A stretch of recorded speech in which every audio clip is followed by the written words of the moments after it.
เจริญพรศรัทธาสาธุชนญาติโยมทั้งหลายช่วงนี้เป็นวันพระอาตมาขอเชิญชวนท่านทั้งหลายนุ่งขาวห่มขาวเข้าวัดฟังธรรมทำบุญใส่บาตรเพื่อให้เกิดเป็นประโยชน์แห่งตนและเพื่อให้เกิดเป็นสันติสุขแห่งประเทศชาติเรามาแต่ตัวไปแต่ตัวอย่าลืมหาความดีใส่ตัวไปด้วยความดีใส่ตัวอย่างน้อยคือศีลห้าตั้งใจรักษาให้มั่นสักข้อใดข้อหนึ่งก็ยังดีกว่าไม่มีเสียเลยขอให้ทุกท่านจงได้รับสิ่งที่พึงปรารถนามีอายุยืนมีทรัพย์สมบัติมากมีปัญญาเฉียบแหลมทุกประการเทอญ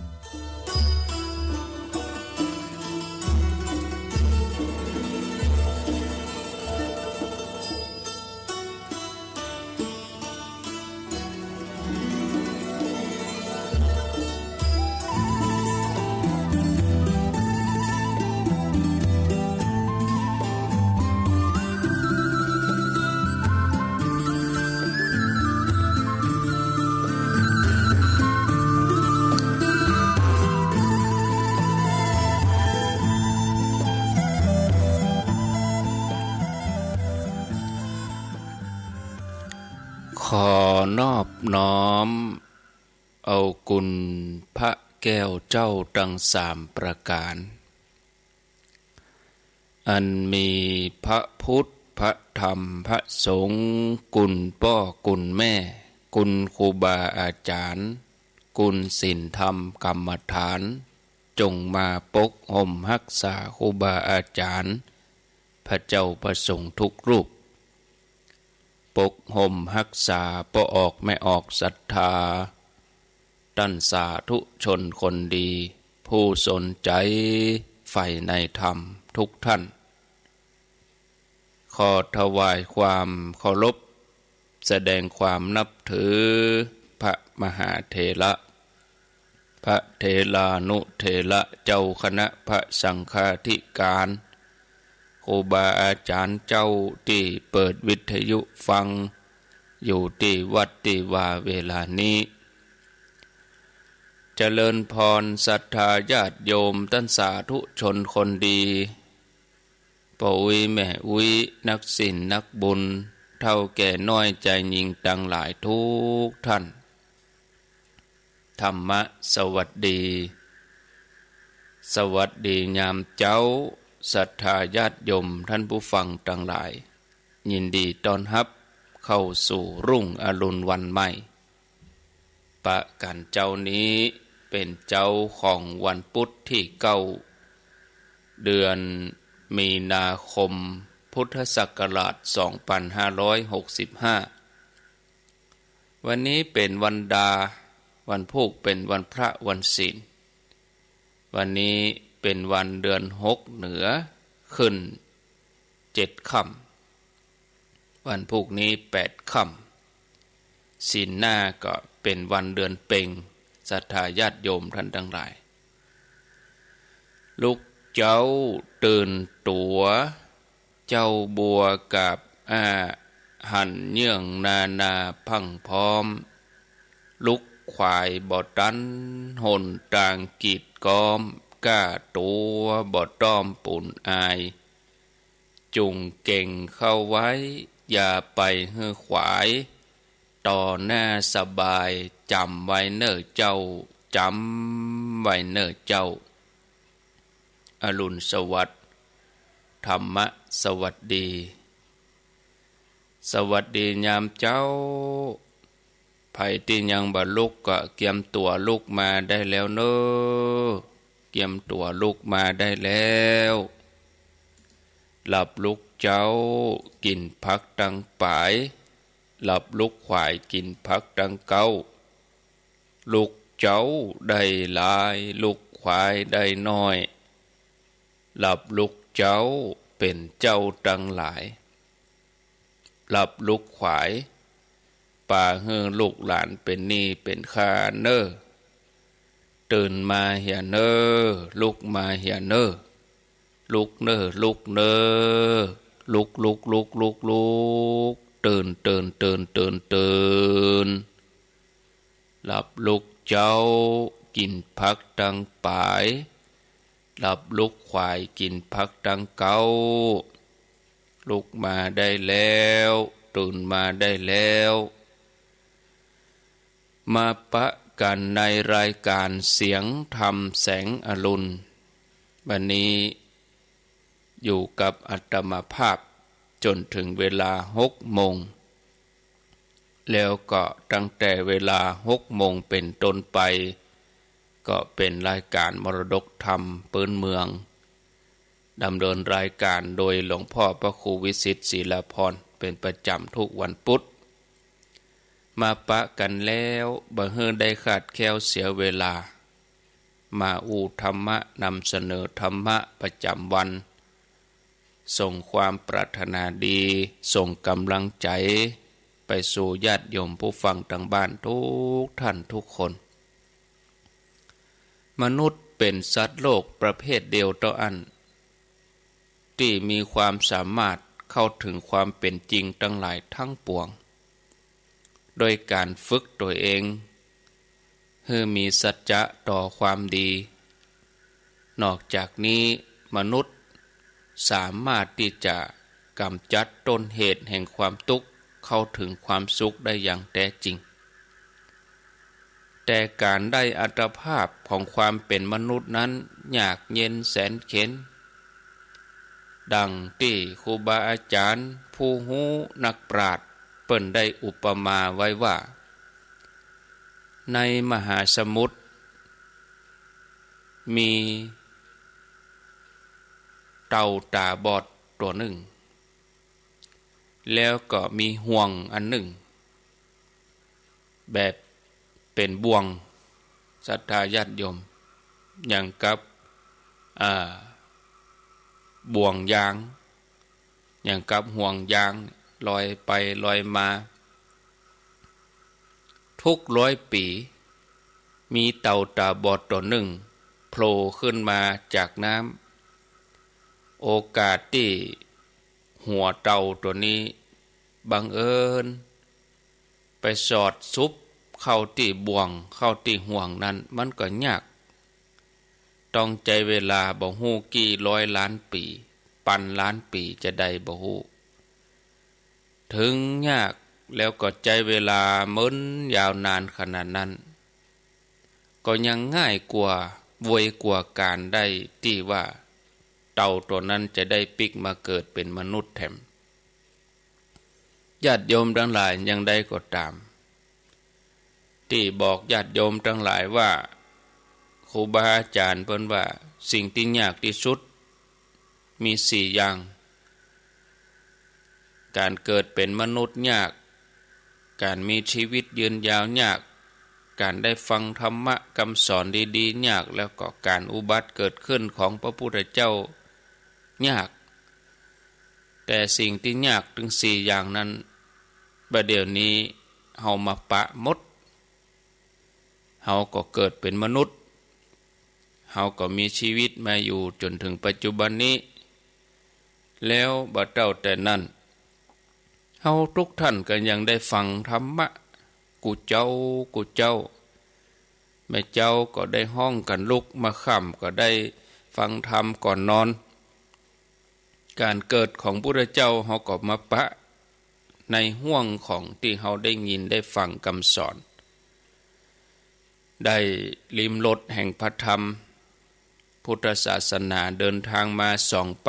2,565 ปีแล้วบัดนี้เฮาทั้งหลายได้รับโอกาสอันยากแสนยากเกิดมาเป็นมนุษย์เฮาทั้งหลายก็ควรจะเห่งศึกษาว่าเฮาควรจะทำปฏิบัติตัวอย่างใดพัฒนาตัวเองโดยนึกถึงกุศลที่เฮาทำในอดีตมนุษย์เฮากู้ชีวิตบ่ว่าจะเป็นชาติใดภาษาใดต่างก็มีองค์ประกอบเหมือนกันก็คือกาย ใจภาษาพระว่ามีรูปมีนามศรัทธาญาติโยมก็มีองค์ประกอบเพียงเท่านี้นะกายก็คือร่างกายที่เป็นมนุษย์เป็นปอดใจเป็นแม่หญิงเป็นละอ่อนเป็นวัยรุ่นเป็นวัยทำงานเป็นคนเฒ่าคนแก่ใจต้องอาศัยอยู่ในกายนี้โดยใจนี่ทำหน้าที่เป็นนายใจเป็นนายกายเป็นบ่าวถึงสองอย่างนี่ต้องอยู่ร่วมกันทำงานร่วมกันเปิ่งอาศัยกันหากแยกตัดขาดกันเมื่อใดความมีชีวิตก็ดับไปแต่ถ้าว่ามีแต่กายบ่มีใจอันนี้เปิ่นก็ห้องว่าศพบ่ได้ห้องว่ามนุษย์ถ้ามีแต่ใจบ่มีกายก็ห้องว่าผี ห้องว่าวิญญาณนะกายนี่มีชื่อแถมอย่างหนึ่งเป็นภาษาธรรมเปิ้นว่ารูปเพราะเป็นรูปธรรมเฮาสามารถพอหันสัมผัสได้จับต้องได้ตรงกันข้ามกับใจใจนี่เป็นนามธรรมคือเป็นสิ่งที่คนทั่วไปบ่สามารถหันด้วยตาเนื้ออย่างเฮาทั้งหลายพอใจตึงบ่ออกรู้คนนี้อย่างข่าวที่ออกมาเนี่ยข่าวบ่เต้าตกน้ำแตงโมเนี่ยคุณแตงโมเฮาก็มาพอใจของแต่ละคนนี่พ่อตึงบ่ออกเนาะแต่ละวันนี่บ่เหมือนกันสักคนพอใจคนนี่ตึงบ่ออกใจใหญ่ใจน้อยมันก็เอามาจั่งเป็นกิโลบ่ได้จับต้องบ่ได้แต่หูอยู่ที่ใจเนี่ยมันเป็นอย่างนี้ศรัทธาญาติโยมเพราะว่าอย่างเพราะว่าคนที่มีชีวิตอยู่ต่ออันถึงจะสามารถหันจำคิดแล้วก็หูเรื่องเล่าเหตุการณ์ต่างๆเคลื่อนไหวได้แตกต่างจากคนตายที่ใจได้ตัดขาดออกกายไปแล้วถึงแม้จะมีอวัยวะสมบูรณ์ครบถ้วนกุอย่างแต่กายนั้นก็บ่สามารถจะรับรู้ตอบโต้อันหยังกับไผได้แล้วเคลื่อนไหวก็บ่ได้ทำการงานต่างๆบ่ได้ก็นอนเมินไปก็ขึ้นอืดเมินไปก็ปองไก่รอเฮือเปิ้นลากเอาไปเผาไฟตะยะศรัทธาญาติโยมท่านทั้งหลายคนเฮานี่มีตึงโรคกายโรคใจโรคกายก็คือคุณหมอเปิ้นรักษาไปดูแลไปโรคภัยไข้เจ็บด้านกายแต่ที่เป็นทางธรรมะนี่เป็นโรคทางใจโรคทางใจนี่มีโรคประจำอยู่3โรคศรัทธาญาติโยมคนเฮานี่นะเพราะว่าใจเฮาโดนธาตุชนิดหนึ่งที่มันสกปรกแล้วก็มันมีพิษฝังตัวอยู่ในใจของเฮาตั้งแต่อดีตตั้งแต่เฮาเกิดธาตุตัวนี้มันแห้งเป็นตัวบีบคั้นทำลายใจของเฮาบ่เคยหยุดหย่อนตั้งแต่ละอ่อนจนถึงใหญ่จนถึงเฒ่าแก่ตายไปโดยการทำใจให้ขุ่นมัวมืดบอดเป็นเหตุให้เฮาหันเฮาจำเฮากึดเฮาฮู้สิ่งต่างๆเป็นไปตามบ่ถูกต้องไปตามความเป็นจริงหันผิดจำผิดกึดผิดหูผิดแล้วก็ลงไปทำความชั่วในรูปแบบต่างๆโดยที่แบ่งเป็น3รูปแบบคือ3โลกนะโลกที่1คือโลกโลภะตัวโลกโลภะนี่เนี่ยเฮือใจของเฮาขุ่นมัว เกิดความอยากบ่ฮู้จบนะศรัทธาญาติโยมอยากได้ของคนอื่นมาเป็นของตนโดยที่บ่ถูกต้องตามทำนองครองธรรมบ่ถูกต้องตามกฎหมายอันนี้คือโลภะคือความโลภนะมีข่าวปรากฏขึ้นนักมากมายอยากรวยก็ไปปล้นร้านทองฉกชิงวิ่งราวช่อโกงอันเนี้ยศรัทธาญาติโยมทั้งหลายด้วยโลภทั้งนั้นโลกอันที่สองคือโลกโทสะเนี่ยเฮือใจขุ่นมัวเกิดความคัดเคืองเกิดความเกลียดแค้นคิดทำลายจิตใจงุดงิดเดือดร้อนบาสางซาโลกที่สามคือโลกโมหะเนี่ยเฮือใจขุ่นมัวเกิดความหลงเกิดความมืดบอดเกิดความเขลาบ่นึกถึงเหตุผลรวมถึงเป็นคนที่หลงมัวเมาศรัทธาญาติโยมหลงทางนี่กลับง่ายหลงใจนี่ยากโมหะคือความหลงนะคนเฮาถ้าโดนโลกถึงสามโลกสามประเภทนี้เล่นงานบีบคั้นใจก็เลยชอบหนีเตลิดเปิดเปิงออกจากกายอันเป็นบ้านของตัวเองศรัทธาญาติโยมเฮาถ้าว่าฮู้จักวางใจให้ถูกต้องมันพิจารณาบางทีเฮาก็คิดว่าอันนี้มันบ่ถูกใจมันก็จะปาร่างกายออกไปละอยู่กันในครอบครัวสามีภรรยาอู้บ่ถูกหูภรรยาปฏิบัติบ่ถูกใจตัวใจนี่แหละปากายออกไปทางนอกไปเสพรูปเสียงกินรสทางนอกอารมณ์น่าใคร่น่าพอใจสิ่งต่างๆภายนอกสุดท้ายมาก็เดือดร้อนแต่ถ้าว่าถูกใจชอบใจสิ่งใดก็มาเกิดโลภะแถมเนาะอยากได้สิ่งนั้นผู้นั้นทั้งที่บ่ใช่ของตัวเองแต่ก็จ้องจะเอามาให้ได้อันนี้ก็เป็นสิ่งที่มันบ่ถูกต้องถ้าบ่ถูกใจสิ่งใดผู้ใดก็เกิดโทสะตัวนี่จ้องทำลายทำให้เสียหายเดือดร้อนหากว่าหลงไหลสิ่งใดผู้ใดโลกโมหะก็กำเริบบ่นึกถึงเหตุถึงผลนะแล้วที่สุดความเดือดร้อนจะตยมาโลกสามอย่างนี่ถ้ากำเริบอยู่ในใจบยุดบย่อนความทุกข์ต่างๆก็เลยถาถมเข้ามาบีบคั้นเบาว่างเว้นเมื่อทุกข์นักต่อใดใจก็ขุ่นนักต่ออันเพียงเฮาทั้งหลายพิจารณาตั้งสติเจริญสมาธิเอาชีวิตมาพิจารณาตามความเป็นจริง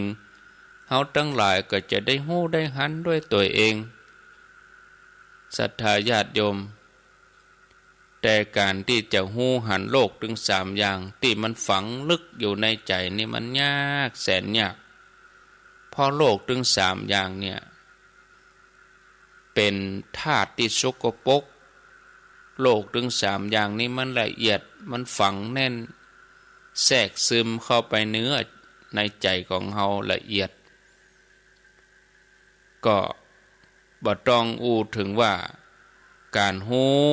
หันวิธีการควบคุมโลภสามอย่างนี้จะยากเท่าใดยากขึ้นมาแถมหน่อยแต่ว่าครูบาอาจารย์นักปราชญ์ผู้ฮู้นี่เปิ้นได้ทำมาแล้วพระพุทธเจ้าเปิ้นค้นคว้าฮู้วิธีเป็นสูตรสำเร็จเอาไว้ให้เฮาได้ฝึกได้ปฏิบัติเรียบร้อยเนี่ยจะได้ เฮาต้องฝึกตัวเก่าให้มีสามัญสำนึกความเป็นมนุษย์ให้มันคงคือสามารถเตือนตัวเองได้เสมอว่าสิ่งใดที่เฮาบ่อยากให้ไผทำกับเฮาเพราะมันทำให้เฮาเดือดร้อนเฮาเองก็บ่ต้องไปทำสิ่งนั้นกับคนอื่นจะไปจะไปแย่หยังให้ตัวเองเดือดร้อนแล้วก็จะไปจะไปแย่หยังให้คนอื่นเดือดร้อนเฮาเองบ่ชอบในสิ่งที่คนอื่นทำให้กับเฮาคนอื่นเปิ้นก็บ่ชอบสิ่งนั้นเหมือนกัน2เฮาต้องหมั่นเข้าหาคนที่เปิ้นปรารถนาดีเพื่อให้เปิ้นนั้นจี้ต่างสว่างให้เฮาบ่ใจเข้าหาคนพาลปากันไปลุไปเสียคนพาลนี่สนับสนุนไปต่างบ่ดีแต่เปิ้นฝูงที่ดีเนี่ยถ้าเปิ้นหันแล้วว่ามันบ่ดีเปิ้นก็จะแนะนำบอกกล่าวให้เข้าที่เข้าตังเข้าไปตามกรอบตามแนวทางที่ถูกต้องบ่ใจว่าไปสนับสนุนให้ไปทำในสิ่งที่บ่ดีต้องเข้าหานักปราชญ์บัณฑิตครูบาอาจารย์หมั่นอาบน้ำฟังธรรมต้องทำตัวให้มีความอ่อนน้อมถ่อมตนบ่ใจทำตัวเป็นคนกระด้างก็เหมือนดินเนี่ยดินที่มันแข็งกระด้างเนี่ยปลูกอันหยังมันก็บ่ขึ้นดินที่มันนุ่มเอาน้ำทำใจของเฮาที่มันแข็งกระด้างเฮาก็เอาน้ำทำคำสอนมาฮดกูเจ้าอย่างครูบาอาจารย์เปิ้นมาเทศน์มาสอนมาบรรยายก็เหมือนเปิ้นเอาน้ำมาฮดใจน้ำทำตัวนี้ฮดใจของเฮาดินที่มันแข็งอยู่โดนน้ำฮดมันก็นุ่มเนี่ยเมื่อดินนุ่มแล้วมันก็ปลูกอันอย่างง่ายบ่ต้องใจขอบกก็ได้เอาไม้เขี่ยค่อยๆเอาเมล็ดพันธุ์เอาอย่างหวานก็ออกใจของเฮาก็เหมือนเดียวกันจะตาญาติโยมอันที่3เฮาก็จะต้องมีความกตัญญูกตเวทีเคารพนับถือต่อผู้ที่มีอุปการะคุณกับเฮาอยู่เสมอเป็นการตอบแทนคุณแล้วก็เป็นกำลังใจให้เปิ้นในการทำหน้าที่ที่ดีต่อปวงประชาต่อสังคมคนที่บ่มีความกตัญญูคนที่บ่มีความเคารพต่อกันนี่หาความเจริญยากนะบ่นึกถึงคนที่เปิ้นมีคุณกับตัวเองนอกจากบ่นึกถึงแล้วก็ยังบ่ตอบแทนนอกจากบ่ตอบแทนแล้วก็ยังหาวิธีทำลายอันนี้ก็เป็นว่าใจบ่ได้อันที่4เฮาจะต้องเชื่อฟังคำแนะนำเปิ้นบอกเปิ้นหยังก็ฮื้อไตร่ตรองพิจารณาอันใดที่เปิ้นบอกเปิ้นหยังถึงแม้เฮาจะถูกเฮาก็นำมาว่าโอ้ดีแล้วเป็นกรรมที่ครูบาอาจารย์เป็นกรรมที่นักปราชญ์เปิ้นบอกคือเฮาเปิ้นจี้ตางสว่างเปิ้นจี้ตางแจ้งแต่ถ้าเฮาบ่เชื่อฟังนอกจากบ่เชื่อฟังแล้วไผบอกไผสอนไผว่าหยังก็เป็นว่าบ่เข้าใจนอกจากบ่เข้าใจก็ยังโคตรเปิ้นแถมบ่ได้เอาไปปฏิบัติเชื่อมั่นตัวเองนักเกินไปอย่างนี้ก็บ่ได้ผลดีแน่นอนอันที่5เฮาก็ต้องหมั่นพิจารณาเจริญสติสมาธิทำให้เป็นนิสัยเพื่อให้เฮาได้หันความจริงว่าชีวิตเฮาทั้งหลายก็มีเพียงตัวเอี้ยมันมีหยังศรัทธาญาติโยมนะให้บ่เมินบ่นานเฮาแต่ละท่านแต่ละคนก็ล้วนที่จะต้องจากกันไปนะมีเรื่องเล่าให้ฟังเรื่องนก ปากซ่อมกับหอยกาบเรื่องเล่าเป็นอย่างใดนำมาเสนอประกอบในวันที่ฟ้า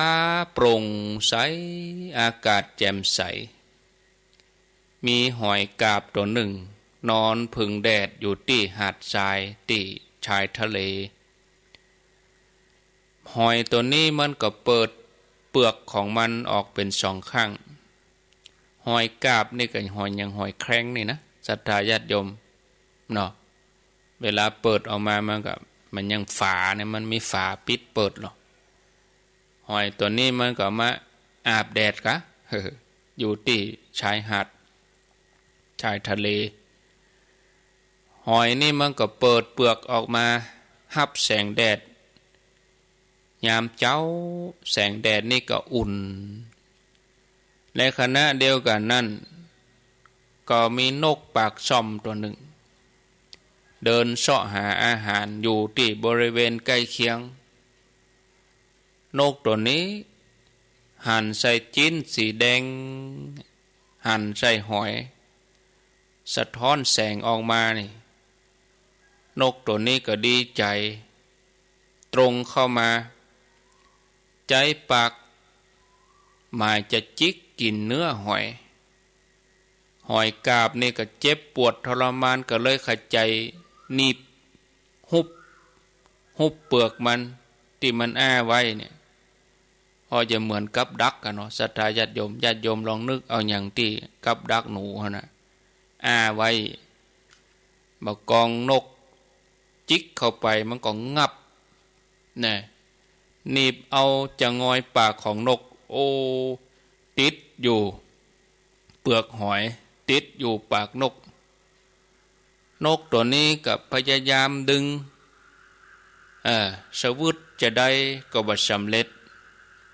หอยก็หนีบแน่นเข้าไปติกนกก็รู้สึกเสียใจโอ้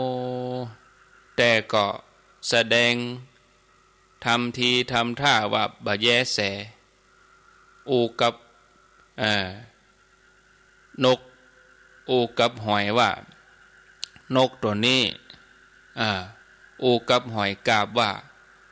ตัวแกยังมาเป็นสัตว์ที่โง่มันหนีบปากของข้าบ่ยอมปล่อยตัวแกเองก็เคลื่อนไหวไปไหนบ่ได้ถ้าวันนี้ฝนบ่ตกพรุ่งนี้ฝนก็บ่ตกแกจะต้องแห้งตายแน่ๆฉันคิดว่าทางที่ดีแกควรจะคลายเปลือกของแกออกมา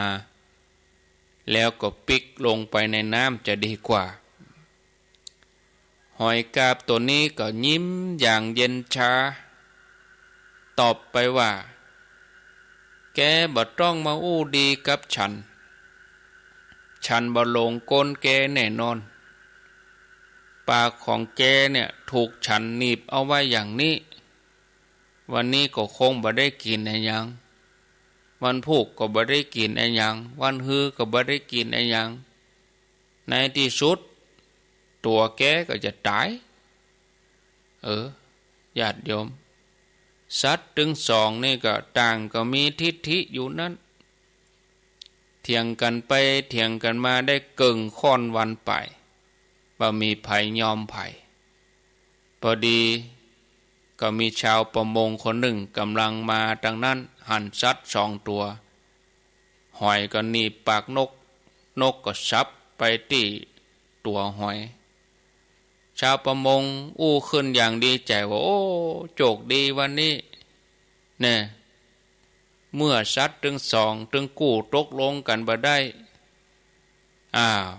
ตัวเฮาจะต้องคว้าเอาโอกาสอันนี้และแล้วชาวประมงคนนี้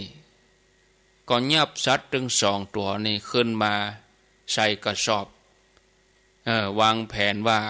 จะเอาไปขายที่กาดโชคดีวันนี้ศรัทธาญาติโยม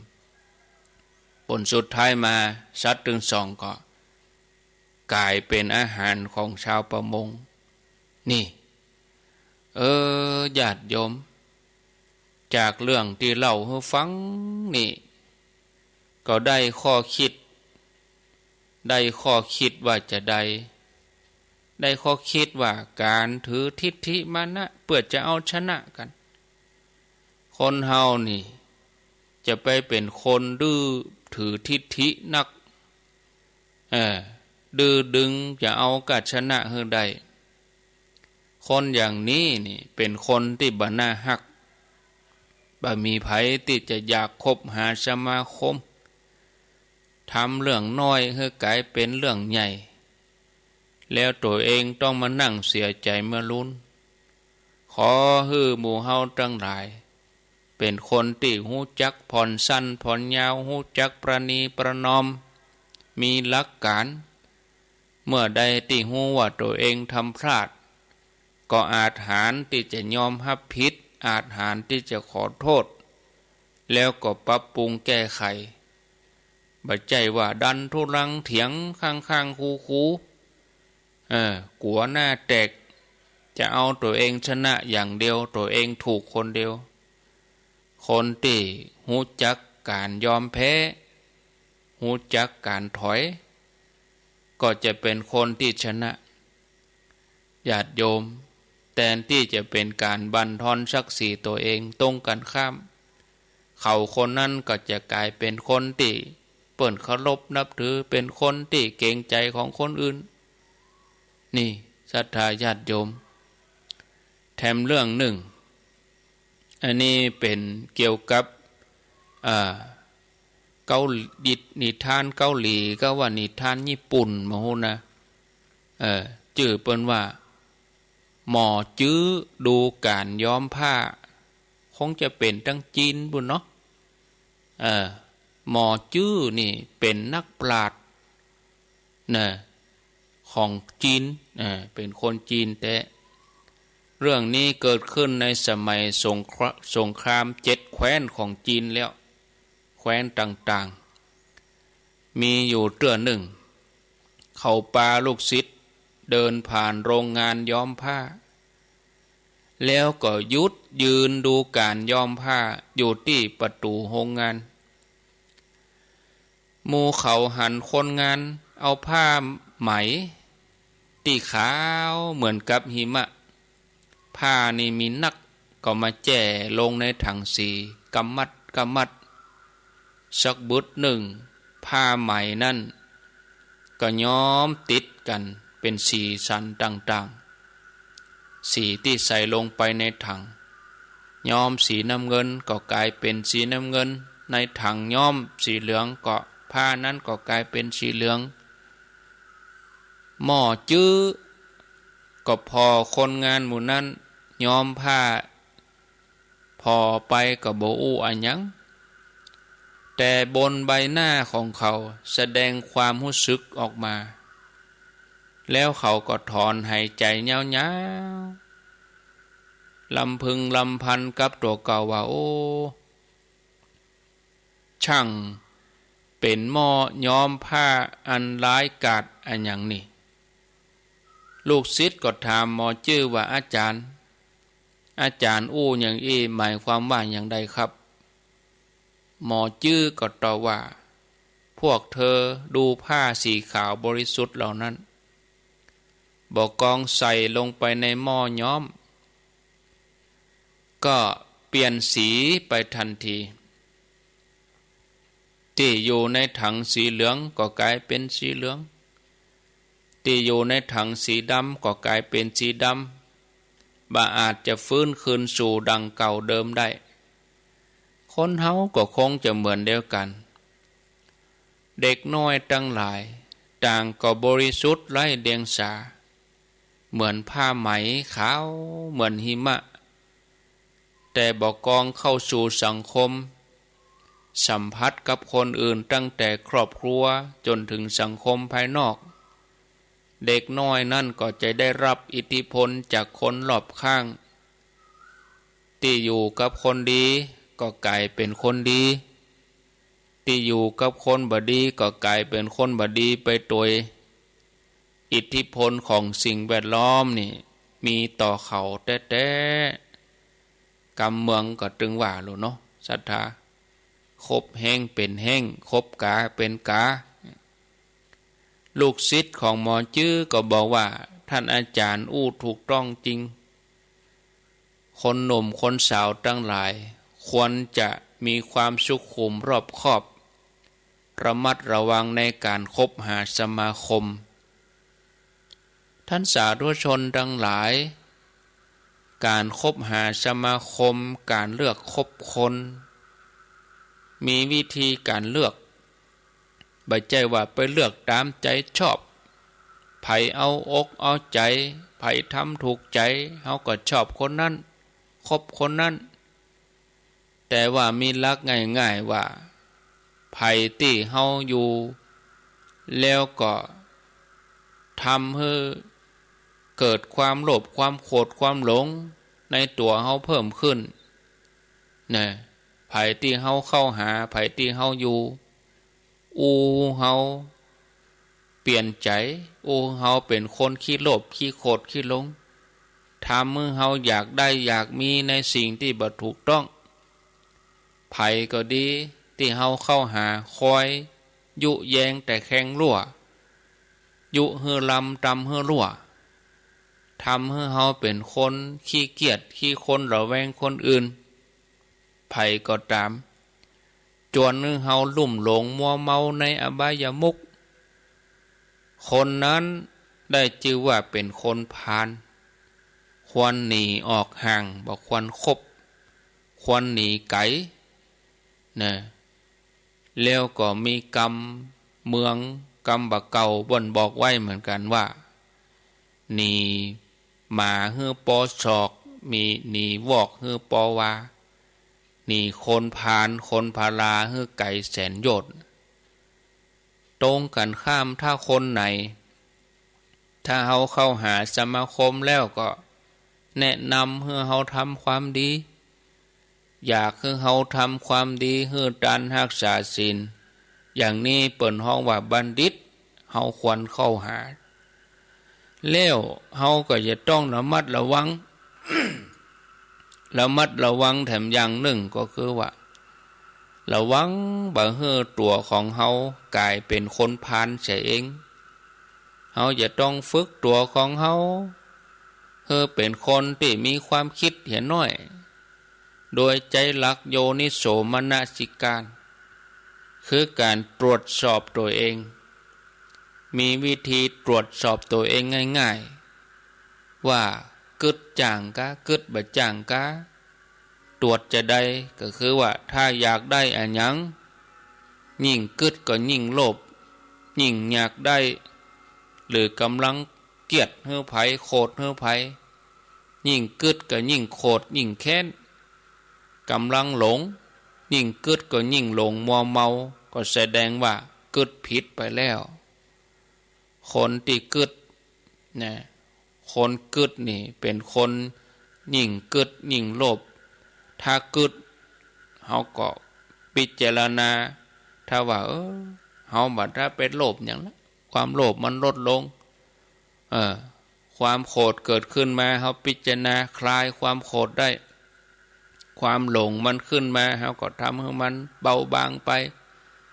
ยิ่งกึดก็ยิ่งโปร่งโล่งไผกึดอย่างใดก็ตามใจโดยเราร่มเย็นเป็นพอไผฮู้จักเลือกคบคนแล้วก็ฝึกตนอย่างนี้ชีวิตก็จะมีแต่ความสุขความเจริญรุ่งเรืองถึงภพนี้ภพหน้าศรัทธาญาติโยมท่านสาธุชนท่านทั้งหลายก็มีเรื่องเล่าแถมเรื่องหนึ่งแถมพอเวลาก็มีนักอยู่ก็เล่าแถมแหมน้อยอันนี้เรื่องเจ้านาขายก้อนหิน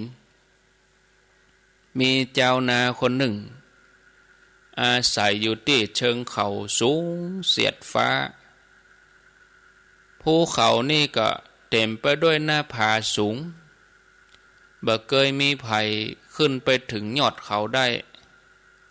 แล้ววันหนึ่งขณะที่เจ้านาคนนั้นกำลังตัดหลัวอยู่ที่หลังดอยเจ้านาคนนี้ก็ ปบใส่เส้นทางหนึ่งโดยบังเอิญโดยความสนใจเจ้านานี่ก็เลาะลัดเลียบไปตามเส้นทางนั้นคดเคี้ยวไปมาปีนขึ้นไปอยู่บ่เมินบ่นานในที่สุดก็ถึงยอดดอยอย่างที่คาดบ่ถึงบนยอดดอยนั่นเป็นที่ลาบโล่งเป็นต้นหญ้าเขียวขจีเป็นสันดอยมีดอกไม้นานาพันธุ์เนี่ยบ่ฮู้จักชื่อว่าชื่ออันหยังบานเต็มไปหมดบรรยากาศที่กลางม่อนดอยนั้นสงบสงัดมีทัศนียภาพแวดล้อมงดงามเขาก็เดินต่อไปแถม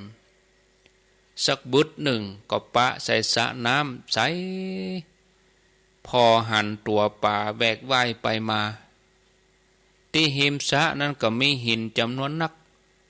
ส่งประกายระยิบระยับงดงามเจ้านาคนนั้น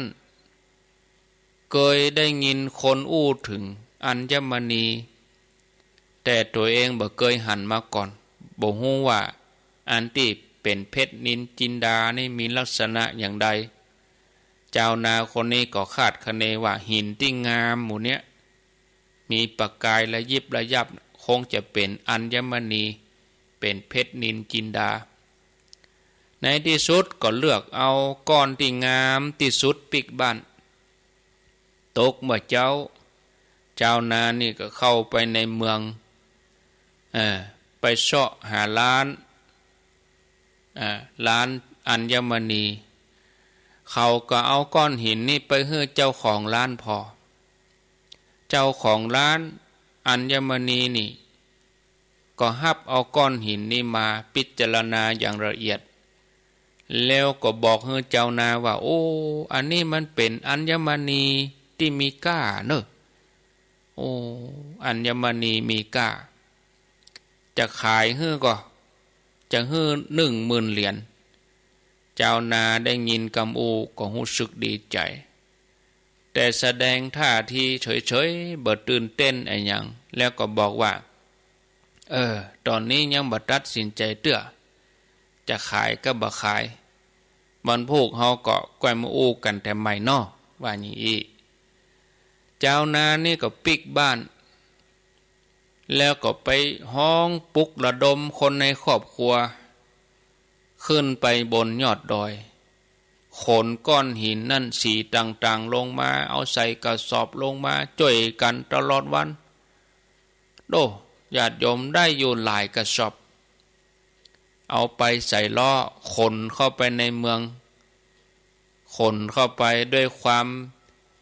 ยิ้มย่องใจว่ากรรมนี้จะต้องรวยเป็นมหาเศรษฐีบอกกองเข้าไปถึงร้านอัญมณีหั่นหินมูนั้นยิ้มอย่างเย็นชาเจ้าของร้านนั่นหั่นใส่ติดเจ้านาเอาใส่กระสอบมา